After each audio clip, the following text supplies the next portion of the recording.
What's up, real ones? Welcome back to the Relationship Podcast, where we're bringing the real back to relationships. Yes, sir. I'm Asha Steele. I'm Devin Steele. And we're so excited that you guys are tuning in today with us. Yeah, because we have another great episode for y'all today. Today, we're going to be discussing a serious topic, emotional connection within your relationship and marriage. So if you're having troubles in that area or you want to learn more about deepening your emotional connection with your partner, this episode, this video is for you.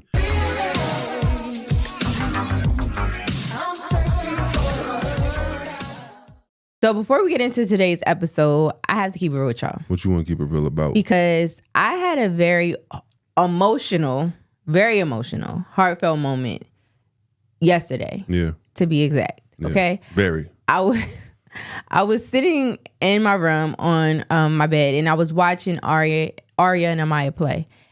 And it was interesting to me to watch them because Amaya had this look of just love and admiration on her face as she was playing with Arya, which she usually does. You know, she's very affectionate and loving. She wants to mimic everything she does. Yeah. But it's interesting for me to watch it because not too long ago, it was Arya her size, and she was just there by herself playing and dancing and entertaining herself.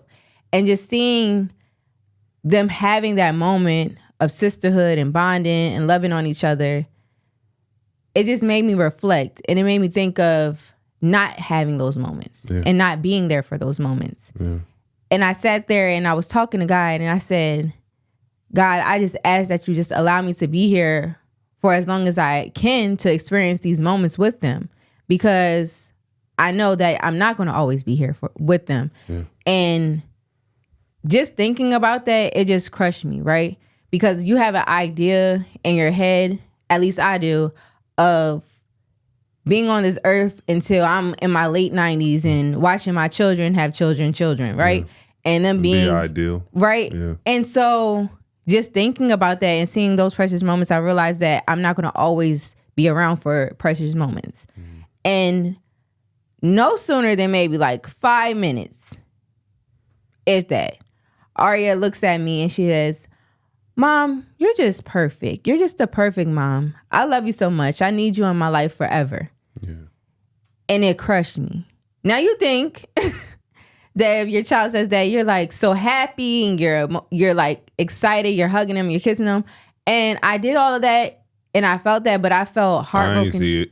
I saw bursts of tears. No, listen, I felt the happiness and the love and the joy and appreciation for the words, but it hit me more so.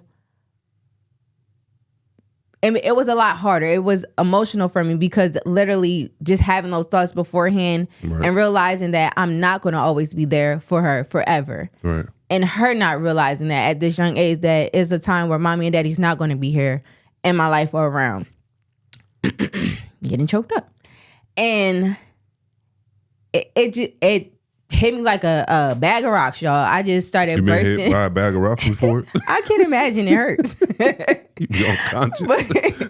But no, I was just on the floor, literally on the floor, balled up, crying, sobbing, because it was so emotional. And it just made me think, like I said, just being present in your children's lives, so present, because I actually made a video on social media the other day about having mom guilt. Right. And a lot of times when you do have that, you feel like you're not doing enough. You feel like you're not showing up enough for your children.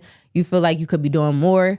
But in those moments where your children say something so powerful and they don't even realize how powerful their words are to you, it's reassuring. Right. And so just in that moment, I was reassured that no matter how hard I get on myself, I'm making an everlasting impact on her. Like, she loves me no matter if I feel like I'm flawed in certain areas. Right. And it was very powerful, but it also was like, it was hard to take, because I think a lot of parents probably feel this as well. It's hard to picture life not being there for your children. Yeah. You bring them in this world, and instantly, for the most part, you just have this connection, this love where you want to protect them. You want to always be there to make sure everything goes right with them, and we can't. Yeah. And that's hard to accept that you can't do that. And I had that moment, y'all. I was so emotional for like hours after that.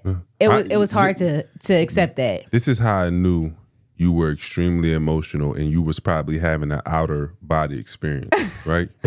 This is how I knew.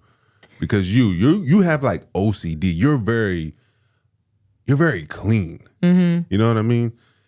So when you was sitting there on the floor and you burst out in tears, there was a pile of dirty clothes by the door that you were getting ready to do laundry. I can't. And you had so many tears coming down your eyes or your cheeks. You reached over and just grabbed something out of the dirty clothes and started wiping your tears. And I was like, ooh, that's a great. I knew it was something great. I didn't know it was a pillowcase. I thought it was my boxes. I was like, she putting my butt all on her face right now, wiping off her tears. Okay? I can't. But when I saw you do that, I'm like, she would have never done this if she was in her body right now thinking clearly, but she did it. But I think that you brought up something that a lot of parents struggle with. I struggle with it as well, is that once you have children, you want to be a part of every milestone, of every moment. And we have to come to the realization that we're not.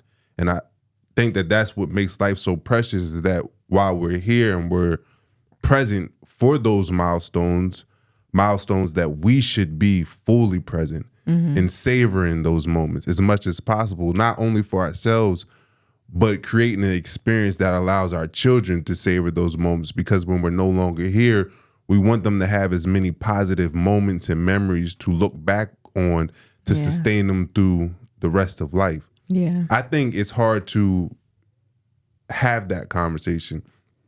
At what point is the right time to sit your kids down and say, man, I know you don't really understand life right now, but we won't be here forever, so that they have a chance to create those memories and moments. Because if, in Arya's eyes, if she thinks that her parents are going to be here forever, and as she gets older, she doesn't understand the importance of making time for your parents to create those memories. You just living life thinking that we always going to be here.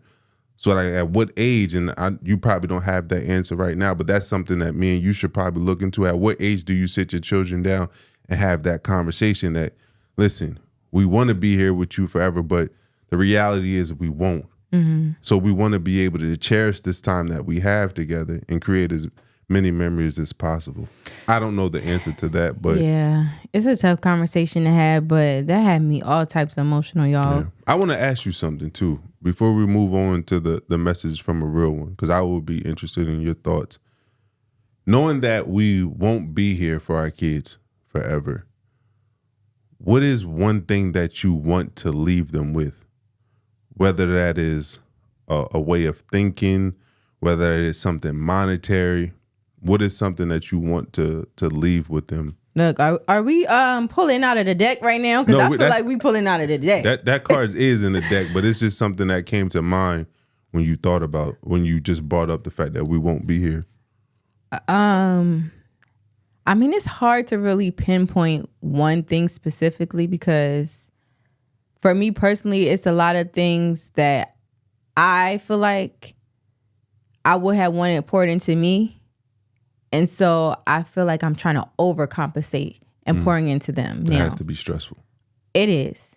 But I think the biggest thing is for them to understand how loved they were by me, and for them to still spread that love in relationships, whether it's their romantic relationship with their children, friends, whatever the case may be, for them to genuinely love and pour into other people as much as they've received. Yeah. And I think that shows up now, like I said, just watching them be very affectionate from a young age, as far as 1 year old, even before that, and seeing how affectionate they were. I feel like I'm doing that, because if you grow up feeling like you lack that, you realize when you get older how much of an impact having that amount of love in you or around you affects your life in the long run. So I just want them to have an abundance of love and to share that love everywhere they go. Yeah. Okay. With the right people. All right. So let's get into this message from a real one. Message! All right. It says, my husband hasn't talked to me in 2 months. We have a blended family, which was going great up until October 6th of this year, when he started saying how he was tired of everything, but wasn't saying why. Then he started talking about my work hours, because I work 11-hour days compared to his 5-hour days. I still managed to come home, cook, clean, help with homework, and be with him. That wasn't enough, as he put it. My weekends are devoted to our family. He made a comment about my working too much, trying to provide for him and our kids, but I never can say anything because he talks over me or at me, not to me. He does all this in front of our children and makes me look bad. Everything I do is for our family. Some days I wish I could come home to a cooked meal, great conversation with my husband, and maybe even sex because we haven't had that in a while. What should I do? I feel alone in our marriage and in this house. You want to touch on it? I'll let you go first. So I feel like it's a lot of pieces of the puzzle that's missing. Yeah. Especially with everything going well up until a few months ago, the blended family, not understanding what's the dynamic of the blended family or what's going wrong with that. It's hard to say with that. I think with the information provided, the one thing that I think needs to happen is a very in-depth conversation about how they communicate with each other and being able to communicate effectively. Right. Because if there is if there was no issue in a sense up until this point, then there's a disconnect. Right. Something needs to be rewired.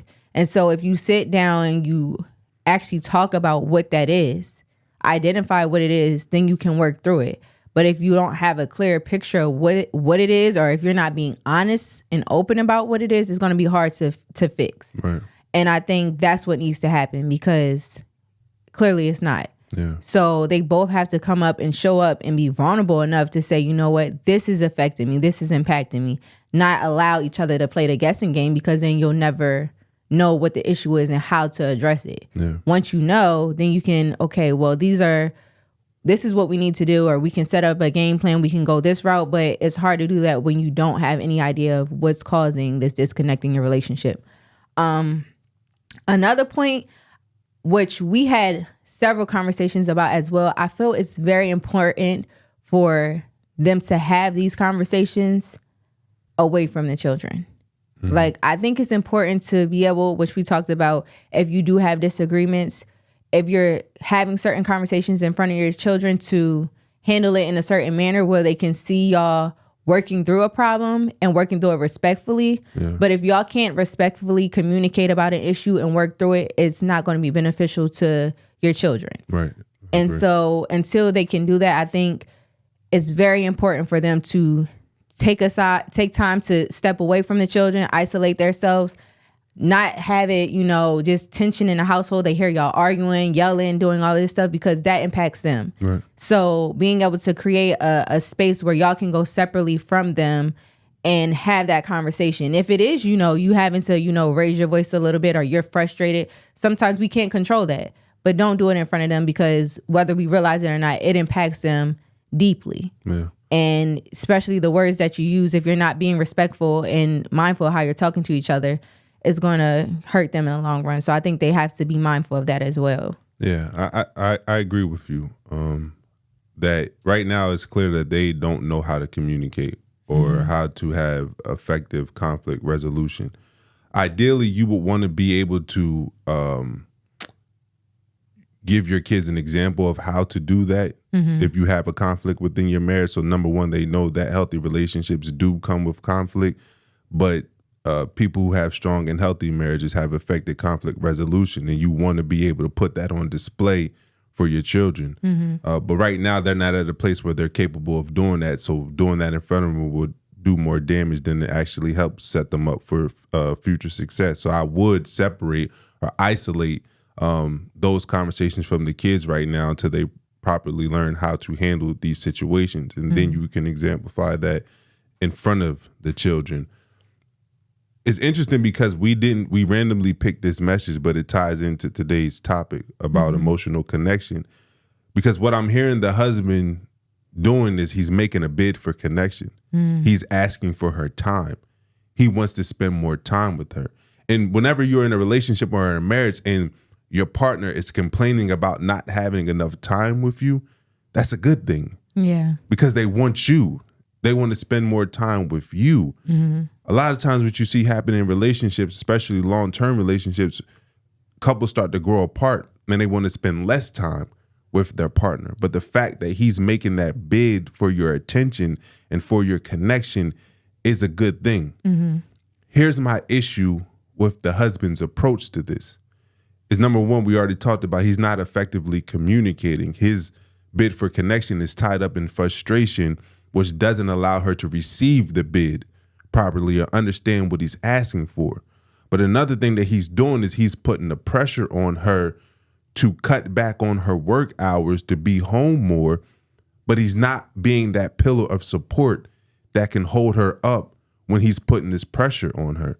Because if she's spending 11 hours at work, which majority of women would never want to do, spend 11 hours at work, that's 11 hours away from their children, creating those moments and memories as we talked about earlier today, and then coming home and having all these household responsibilities, and he's only working 5 hours.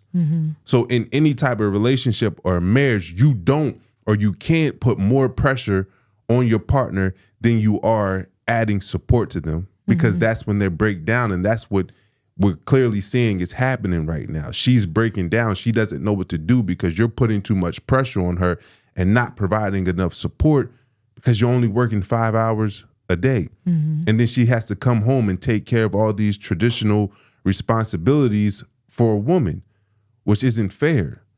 But they can't have this conversation right now together, that I would suggest that they go out and get some type of coaching or go to therapy, because there's an outsider that can help them navigate these challenges or these expectations or these bids that they're communicating, so that they can get on the same page and do the work to really fix it. Because doing it on their own right now is not going to work. They're not understanding the pain that each other is experiencing, and therefore there can't be any true healing if you don't even understand your partner's pain. So that's what I would suggest that they do. So let's get into today's topic, because it ties in perfectly with what we just was talking about. So emotional connection is something that a lot of couples struggle with. We struggle with it as well. We talked about it on several podcasts. It's very challenging. For us, me personally, I had a very hard time getting back to that level of emotional connection with you when we went through all the trials and tribulations that we went through, right? From Leah being sick, to your injuries, to us moving, to us trying to find our new identity in certain careers, certain pathways. Instead of turning towards each other, I feel like we were turning away from each other. And that emotional connection started, the little dial, if you had a little dial, started to just drain down until I felt like it was nothing there. And it was hard to get back. It was very hard to get back. And we didn't have the tools and resources at the time to really build that up. So at this spot that we're at now, I feel like we learned a lot and applied a lot to our relationship to build that emotional connection back up to where, not even where it was, but to surpass where it was. And a lot of that had to do with understanding bids for connection. Because before that, I had no idea what that was. And a lot of times where it may have been a bid that you were throwing me, I was turning away from it because I had no idea what it was. So for those who don't know, bids are any attempt from your partner to you of trying to get your attention, your affirmation, your affection, or any form of communication, in a sense. A lot. Why you laugh? It's funny because when we first was doing the research and trying to rebuild our relationship and our emotional connection, and we talked about bids and we had a better understanding of what those was, a lot of times when we would have certain disagreements or argument, you would throw a bid. And it frustrated me so bad, right? Because I didn't understand that it was a repair attempt of trying to get back to a certain level in our relationship so that we're not so heated and the argument is not going in a direction where it's, like I said, us turning away, but we're actually turning towards each other and trying to find a solution. And in those moments, I was so frustrated because, like I said, I didn't understand what that was.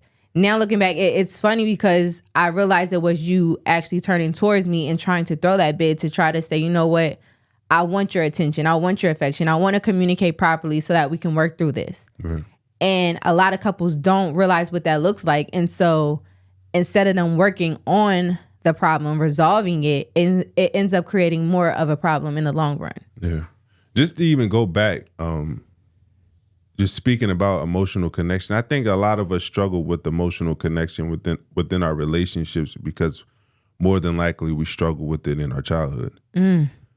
Because That is true. The bids for connection don't start once you get into romantic relationships. Your bid for connection starts with the parent-child relationship. And a lot of us are emotionally immature, meaning we stunted our growth because we learned how to turn off our emotions in order to deal with the lack of attention or affirmation or connection that we had with our parents.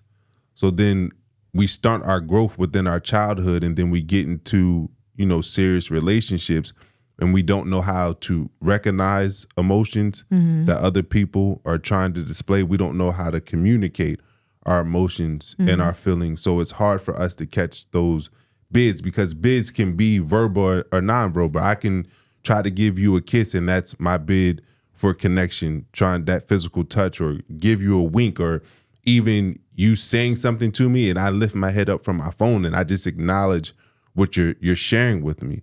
So there's so many things in life right now that's, consuming our attention that oftentimes, and I think unintentionally, we miss the bids for connection that our partner is trying to make with one another. And I think that the moment that, me and you actually sat down, we learned about this and we started practicing it, we were able to build a closer connection. I think the first step was being able to understand what emotions are, understanding that whether your partner is sharing a positive emotion with you or a negative emotion, there's no such thing as bad emotion, but it's all data that you can collect in order to understand where you're at in your relationship or where your partner is at in the relationship and how they feel about the relationship and the connection that you two have. And the moment that we started to understand what emotions were and how people are making bids for that attention and for that affirmation, we were able to understand it.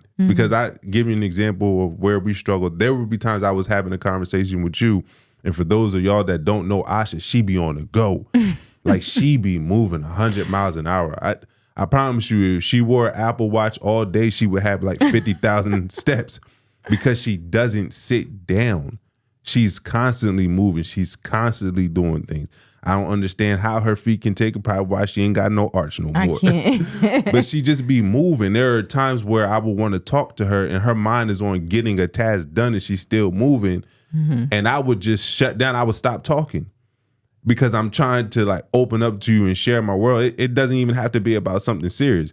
It can be about something minor, but the fact that she would just be moving, turning her back to me, getting stuff done, I would be like, man, I just want your attention. Right. And then Asha would say, oh, my bad, just tell me what you're doing. I'm like, nah, I'm good. Just finish what you're doing. I shut down and go to another room and do something else instead of opening up. But those are one of the ways that me and you really struggle with understanding, like, hey, I know you're busy. Or you can even say, hey, I know you want to tell me something right now, but I'm on a move. I'm trying to get this done and my mind is all over the place. Let me just get right back to you as soon as I finish this. Or even just stopping and saying, I'm going to take 5 minutes out of what I'm trying to do just to let you know that, yeah, I got a lot of stuff on my plate, but you're a priority to me and I want to listen to you. So those are just like minor ways that we struggle with bids for connection. Yeah. It's crazy that you said that because I feel like we about to get deep. It's like, I feel like seriously, because what you touching on, the lack of understanding or realizing a bid starts with you in your childhood is so true. And I realized that, and understanding what a bid was, understanding how to, work on our emotional connection and doing the research, that it goes deep. Yeah. Right. And so even with your example now, just the lack of, for all adults pretty much, the lack of understanding your own personal needs and what it is for you to have that emotional connection. What do you need to be poured into?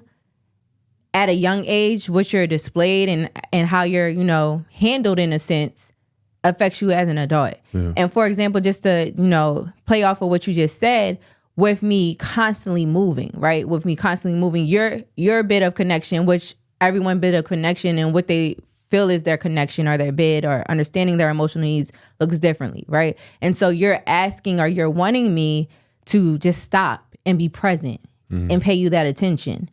But to me, I'm like, oh, I'm listening, I'm responding, but I'm moving around. But it's like, I just want you to just take a second out to just focus on me and not do everything else. Right. But for so long, that was what I was used to. The lack of me having the stability or the emotional support that's just there in the moment to say, what do you need? If you're needing understanding, or what does it look like if you're hurting or you're missing something, to just sit down and just have this conversation or have that open up, that moment of a heart to heart, heartfelt conversation of really understanding what Asha needs and not receiving that. It's just very passive and on the go. Mm-hmm. I started to adapt that. Mm-hmm. And I didn't even realize that it was a problem until I got older. Yeah. And got into a relationship. So now it's very much, oh, I'm present, but I'm not. Right. I'm listening, but I'm not. I'm constantly on the move, and I'm not really in the moment, soaking in it and having that connection with you because I don't know what that looks like. Yeah. And I don't know how to do that because I didn't receive that. So it was so interesting finding that out. And like I said, once you start to dig into a lot of the readings and the research and the tools that we talk about constantly about why we are the way we are as adults, most of it goes back to us being children and not being loved properly, not being communicated with properly. And so with the biz, I definitely saw that coming up that, okay, this is what it looks like for someone to really receive my love and my attention and my connection, my affection, but that's not how I give it. Yeah. So let me make those adjustments. So it was very eye-opening to read that. As you were talking, there's two things that came to mind. I'm good at forgetting stuff, so let me just write one thing down. My first question, the first thing I ain't gonna forget. The first thing I wanted to say to people, because people will probably listen to what I shared about if I would try to share something with you and you would be on the go, not really, you're paying me attention. You're not intentionally just ignoring me, but you're trying to get things done. Mm-hmm. And I talked about how when I wasn't getting your attention, I'd be like, all right, I don't want to, continue on with this conversation. You'd be like, no, my bad, tell me. And I'm like, nah, I'm good. Right. I'm gonna go to the next room and do what I gotta do. And people are like, well, why wouldn't you just sit there? She asking you to share. Why wouldn't you just tell her?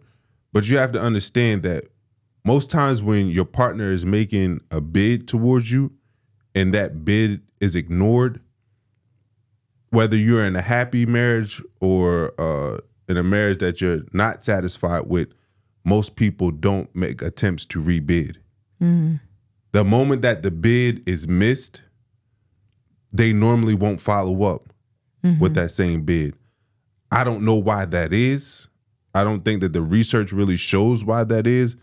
But that's one of the reasons why it's so important for you to catch the bid when your partner is throwing it, because more than likely they're not going to rebid. Mm-hmm. And I think that we've done a great job of making the changes in order for us to catch the initial bid, because you don't want to miss out on those moments. Mm-hmm. Because when you're missing out on those moments to connect, it's just like, eating or having any type of diet. You don't see the grand change the moment you mess up on your diet one day. Mm-hmm. But if you keep eating the wrong thing over a month or over 2 months, you look up and it's like, man, I done gained 20 pounds. Where did I gain 20 pounds? It was from those little decisions you made. Right. So when you're missing out on those little bids that are being made throughout the day or throughout the month, you start to grow apart without you even knowing. Then one day you look up and it's like, man, this person doesn't even know me. I don't feel connected with this person anymore. So that's where you can just enter a downward spiral without you knowing. So it's important to catch those bids. But as you was talking about the childhood thing, I started to think about why you missing my bids frustrated me so much in the past. And this may tie into your childhood, and I don't even know how deep you want to go into this, but even early on in this podcast, you talked about how you were caught up in the moment in Arya and Amaya sharing that moment together. And I had felt like in the past that when it came to the kids, you had the ability to slow yourself down and to be fully present. But I felt like when it came to me and you, there was a struggle with slowing down. And I don't know if that is a product of your childhood. You want to make sure that you're fully present for your kids and giving them all the love and attention that you feel like you should have got when you were younger. And I know that we had Dr. Viviana on here before where, you know, sometimes mom would be like, well, my husband's a grown adult. He can take care of himself. I don't have to baby or pamper him or give him the same type of attention that my children need because they need me more than he does. But I just thought about that. Now, I don't know if you want to touch on it, if you felt like it was easier for you to slow down to be fully present with the kids and versus being with us. I think as much as we want to be present for our spouses and still show up for them, when you have a child, when you become a mom, especially when you become a first-time mom, it's new to you. Right. And you don't want to get it wrong because now it is this life that's dependent on me. Right. And anything that I do wrong, like I said, the mom guilt, I'm going to beat myself up about it. So if it is, oh, I forgot to change a diaper in 2 hours. If I forgot to do the homework or go over this, whatever it is, it could be the littlest thing, you're going to beat yourself up about it. So it was so much emphasis and putting in the time, the effort into them because, like you said, I didn't have that. And I'm trying to overcompensate for what I didn't have because I don't want them to feel the lack as a woman that I felt as a little girl. Yeah. So that is the case. But when it comes to you as well, and especially like what you just said about when we were talking to Dr. Viviana, you can't have that type of interaction with your husband. Yeah. You have to show up just as much for him before you had the children because it's important that you understand that it's vital because y'all relationship and y'all interaction is going to impact your children as well. So just as important it is as you to show up for them and to be present for them and to put all the emphasis and work into whatever it is that you need to do for your children, the dynamic that you have and that you show your children with your spouse is going to have, in my eyes, an even bigger impact because it's going to teach them about being loved properly and loving properly and how making your household work and have a certain dynamic is going to affect you in the long run. Initially, I didn't look at it from that lens. I just was in mommy mode. Yeah. But like you said, it does a lot of times stem from the lack that I experienced, you know? But like I said, even with the connections, I didn't understand the importance of me stopping in those moments and really being fully present. I didn't understand how much of an impact it had on you for me to stop what I was doing because, like you said, I'm in hustle and bustle mode. Every second counts. If I'm not doing something and I'm thinking like, oh, I can fold clothes and listen to you at the same time, but you're seeking my undivided attention. Yeah. And to me, I think I'm doing that, but that's not what it is. And I think it's very important for when you are trying to have that emotional connection and you're trying to understand what your partner's emotional needs are, that you're very detailed with it. Instead of leaving room for a guessing game or for you to just insert, okay, well, what does this look like? To be open and vulnerable and honest. I think that was the biggest thing what you said about what was it that makes you not want to have those attempts again or to make those bids again, because when you're making a bid, you're being very vulnerable. You're opening yourself up to being vulnerable. And if that person doesn't receive your bid and you're that open and vulnerable, it hurts. Yeah. And nobody don't want to feel hurt. Yeah. You don't want to feel like your partner is not connecting with you. They're not paying you attention. They're not showing up the way that you're expecting them to, because then that makes you feel bad. Yeah. So instead of you putting yourself in that position, which we was reading about as well, a lot of times people make these fuzzy bids because they're trying to skate on thin ice of connecting with their partner. So they don't show up and communicate exactly what it is that they're seeking, what emotional needs that they want met. They kind of play the fence. Yeah, I did that a lot. Those ambiguous bids. I think that's what stood out to me the most because like many couples experience, especially after having, children, the physical intimacy normally dies down. You're not having as much sex because the kids sleeping in your bed, they waking up in the middle of the night. They just really be blowing me, right? So you're not having that emotional connection. And what I noticed about myself is initially, I would come right out to you like, man, I'm trying to smack on that booty tonight. Like, stuff like that. Not probably those words, but I would be more straightforward with my bit of connection of trying to have that physical intimacy with you. And there would be times where you just tired or you just don't feel like having sex. And I'm not gonna lie, especially when you were in a committed marriage or relationship, when you really just, I'm giving my life to one woman, I'm not stepping outside my relationship. When you feel like your sexual needs are not being met and you're reaching out to your partner, telling them I desire you, you're the only person I want to be with, but that connection is not happening, it becomes frustrating. And in a sense, it's hurtful, right? And I noticed that I went from being straightforward with my bids to now I was giving ambiguous bids where I would just make a sexual comment.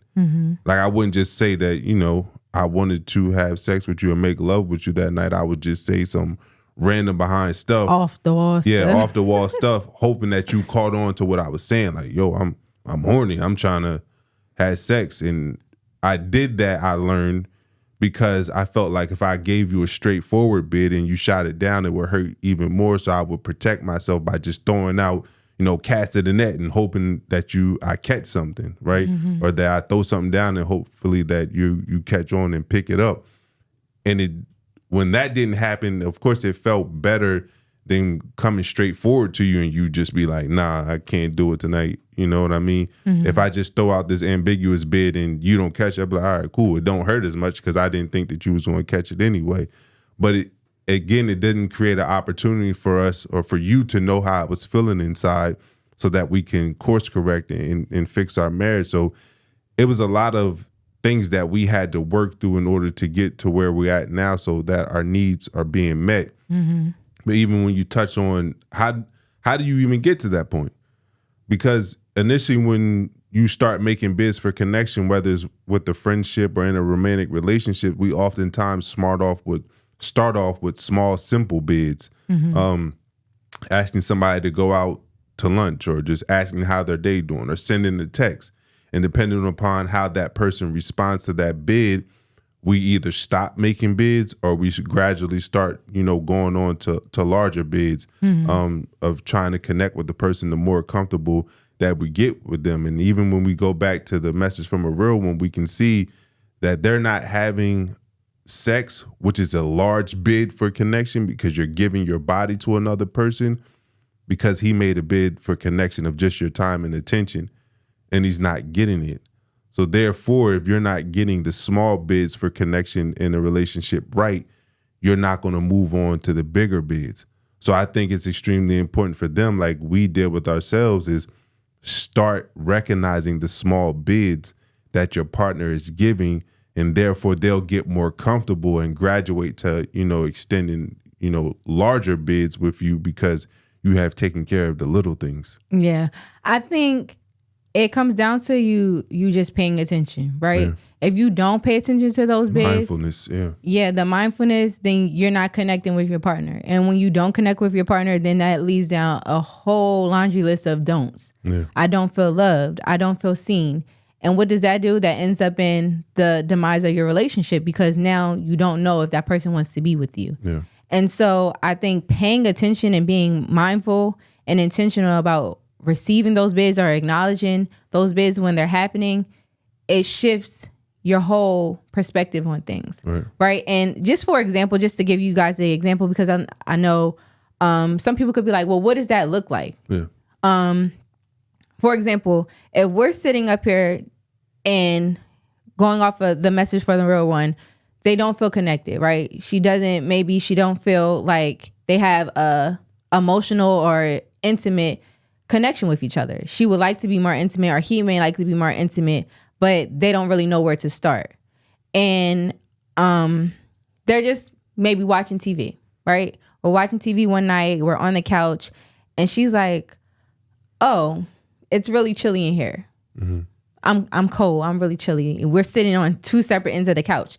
Now, that's a bit for a connection in a sense. He don't realize it because she's not being intentional with her bid. She's just throwing it out there with the fuzzy bid because she wants him to come over to her and maybe keep her warm her up. Yeah, lay with her. But she doesn't want to be putting herself in that vulnerable state, so she's going to make that ambiguous bid because she don't want to receive. If he doesn't receive it the way that she's liking, she doesn't want to feel hurt by it. And so she throws that out there in the sense that maybe he'll come over and warm me up and we'll cuddle, and or we'll, get busy, little Netflix and chill, but Hulu or chill, whatever you watching. Right. If not, then maybe he'll, pass me the blanket that's sitting next to him. And if he does do that, then at least I know that he's paying enough attention to hear me that, oh, she's cold, let me give her this blanket. Now, that's not maybe what she's looking for, but at least I know that he's paying attention, which could lead in the right direction. Yeah. I think that's a great point before you move on to that, because I didn't even think about that. So she's, in a sense, making a bid because she wants to have a physical touch with him. She wants to sit on the couch and actually watch whatever they're watching and touch each other instead of sitting on opposite ends of the couch. Mm-hmm. So she says something like, it's chilly in here, hoping that he comes over and warms her up. Right. But instead he throws the blanket, which is in a sense, acknowledging her bid, right? But it's not acknowledging it in the way in which she wants it. Mm-hmm. Which that takes a change in perspective, because she can sit there and say, man, he didn't do what I expected him to do. Those unexpected, unspoken expectations. She like, man, he didn't do what I wanted him to do, but yet he still did something. Right. So maybe there is hope there, where he throws me the blanket and I ask, are you cold too? Do you want to come lay under this blanket with me? Mm-hmm. And then you're able to start catching each other's bids, because you can get caught up in this negative state of mind where you're not recognizing that your partner made an attempt to do something.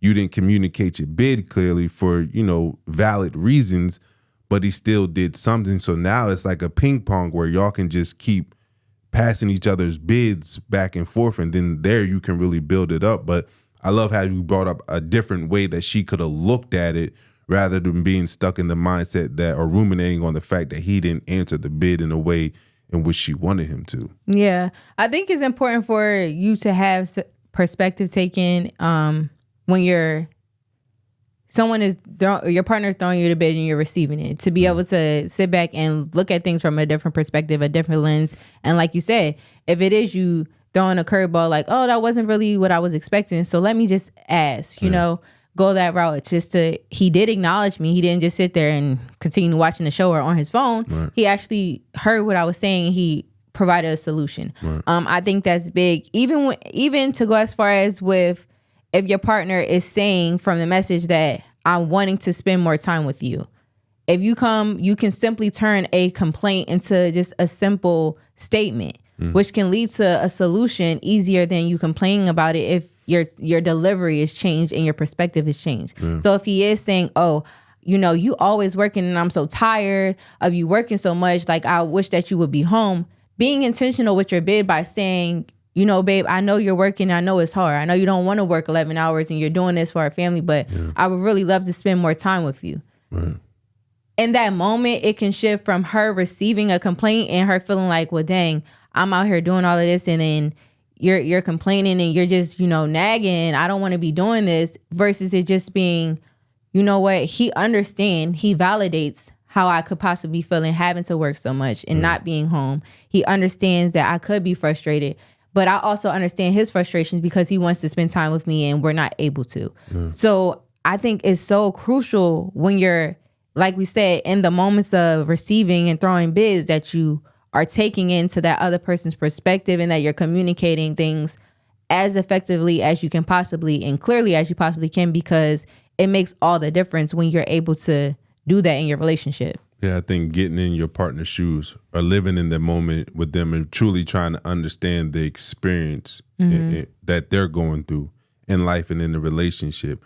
But anytime that you have a complaint, because a complaint necessarily is not a bad thing, but anytime your complaint is wrapped around in criticism, as you talked about earlier, your partner is not going to hear the message. She's not, or he's not going to hear the bid that you're trying to make to them, because all you're doing is criticizing their actions and what they're doing wrong. But the way that you just explained it, it goes from it being a you problem to a us problem. Like, I want us to spend more time together. I want us to connect more, not you doing too much at work. You're not doing this. You're not showing me the love or attention that I need. So I don't want to be a part of this marriage no more. It's like, nah, we're not doing what we need. I know I need to do more than working for. I need to take the load off your back. You know what I mean? Acknowledge what exactly she's going through, so she feels like y'all are in the fight together and y'all not fighting each other. And I think that the moment that we took that approach has been a game changer for us. And we definitely just wanted to have a conversation about this today, because we know other people out there are struggling like we once did, trying to have or find or even increase or develop that emotional connection with their partner, and learning how to recognize and accept your partner's bids for connection are extremely important. I know we didn't touch on it earlier, but just a quick rundown. The ways that you accept your partner's bid for connection, there's 3 ways. There's turning towards, which means you recognize the bid that they're making to you, and you turn towards them. You turn towards their connection. The second way is to turn against the partner, which means they're making a bid for connection with you, like, oh, you know, I want to have sex with you tonight. Have sex? You never want to have sex with me. I'm not trying to hear that. It's not going to happen. You're turning against your partner at that point, where you're criticizing them. You're talking about how they don't really show up in your relationship, and there's turning from, where your partner's trying to make a bid for connection, to have intimacy with you, to have sex with you, and you just ignore the bid completely. They tell you that they want to have sex. You don't even nod your head. You don't address them. You keep doing what you do. Later that night, it never happens. So you got to be conscious of, you know, how you're accepting or how you're responding to your partner's bid, because turning towards is obviously the best way to accept your partner's bid. Turning from is definitely not a way that you want to respond, but it's better than turning against when you start criticizing your partner and talking down on them. So we have a lot of material on this information that we're going to continue to share with this community. If you enjoyed this short episode, we're launching on February 10th. I know we said February 5th, the last episode, but we had to push it back 5 days.